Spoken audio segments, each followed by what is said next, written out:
And I thought when I started doing this in the 70s and early 80s that the melting pot of what the U.S. would be is that somewhere health food, which was like all the hippies and everything, would meet high cuisine. And I thought, boom, there it is. And here I am. One of our first customers, a local fellow named Jim Hall, great guy, owns a construction company.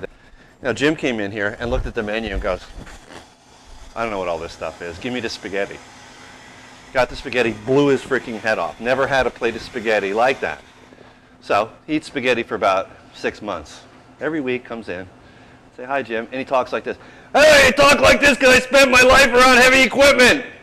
So he talks like that. Hey, Carrie. So anyways, so after a while, Jim says, comes in and it's like, you know, you're writing down the spaghetti with meatballs. And he goes, I'll have the bolognese. Everybody looks at him and goes, what? He goes, well, you know, you guys do good work. I'll try something else. Now, so that was 15 years ago. And it changed. Now he's drinking different wines. And he has, a lot of times he just gets spaghetti. But at the same time, his wife is now eating chicken jerry. He's trying the beef groche with the Thai spices. He's going to Thai restaurants. I was in Memphis and I tried this barbecue place. And he never would have did that. He would have been at the Arby's, you know. That really is what we want to do. We want to do it through flavor. We want to do it through texture. And the undefinable, which is the art form of what we're doing, to influence them in some way. Or at least shape their reality for the time they're here. Well, he does put things together in a different way, and that is stimulating, shall we say. I started doing this because I like to eat. All my friends were vegetarians. You know, it's the mid-'70s. Everybody's vegetarians, you know. Doing a lot of acid doing vegetarians. And my friends were eating, you know, a bowl of pinto beans with melted cheddar on it. And I'm like, this is not food. We both had pizza tonight. We had a hankering for pizza and salad, and so that was good. Kind of warm salad. Yeah, a arugula thing, a radicchio. Yeah, Radicchio. That's ridiculous. I don't think it's a radicchio. Lamb burger. It was nicely presented, cooked to my liking. You can always count on good food. Well, I love to come just to read the menu. Well, if we were an Italian restaurant, we need like a chicken dish.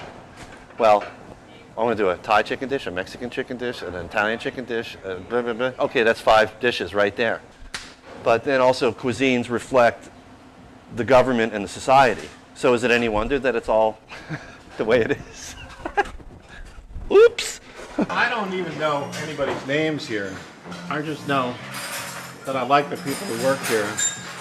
And I love that kitchen, I love the style of the place, and I love the kind of And the pizza. Organized disorganization. I remember that the application that they sent me was just great. They ask you, they don't say, oh, social security number, previous job experience. They ask you if you believe Elvis is still alive. They ask you what your favorite memory is involving food is, what type of music you like, whether you hitchhike to work.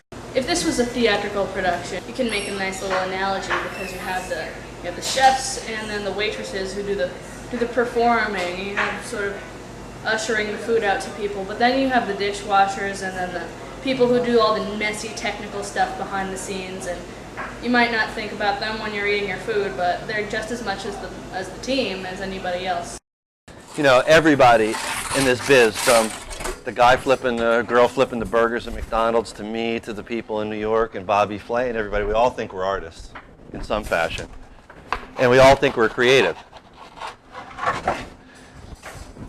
But I can't speak to them because I ain't those folks. What I know what we do here is we approach what we're doing in a very serious way. We're not so serious about ourselves. It's really the product that it's all in. That's why the menu's all goofy and stuff, and we're all goofy too. But when it comes to the product, it's dead serious, because it has to be, because that's your sacred trust.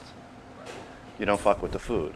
If you do a nice thing as a craftsman or as an artist, and people actually consume it in their bodies, that's unlike anything else. I mean, the closest thing is sex. I mean, what else do you put in your mouth?